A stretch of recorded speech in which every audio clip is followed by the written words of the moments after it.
भाई साहब, वसी विरार पालिका चुनाव से पहले ईवीएम मशीन को लेकर विवाद खड़ा हो गया है। बहुजन विकास आघाड़ी ने आरोप लगाया है कि मशीनों पर भाजपा का कमल चिन्ह स्पष्ट दिखाई दे रहा है, जबकि अन्य दलों के निशान फीके हैं।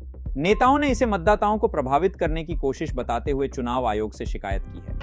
आम्ही या ठिकाणी आल्यानंतर प्रभाग क्रमांक 23 मध्ये त्यांनी मशीन त्या ठिकाणी ईव्हीएम मशीन त्या ठिकाणी प्रदर्शित केल्या आणि या मशीन प्रदर्शित केल्यानंतर आम्हाला एक धक्कादायक आम्हाला त्या ठिकाणी गोष्ट पाहायला मिळाली।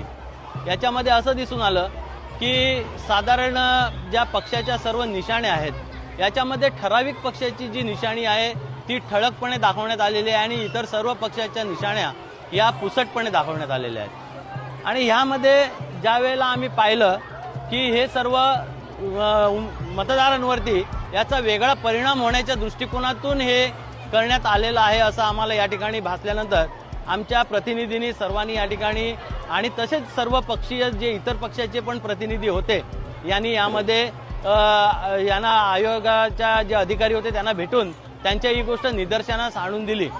परंतु त्यांनी सांगितलं की आम्हाला निवडणूक आयोगाकडून जे निशाणी आले त्या आम्ही या ठिकाणी प्रदर्शित केलेले आहेत। अपनी राय हमें कमेंट कर जरूर बताइएगा और ऐसी ही तमाम बड़ी खबरों के लिए बने रहिए हमारे साथ और देखते रहिए शुभ उपकार, क्योंकि यह सिर्फ मीडिया प्लेटफॉर्म नहीं, मिशन है सच को सामने लाने का, जनता को जगाने का।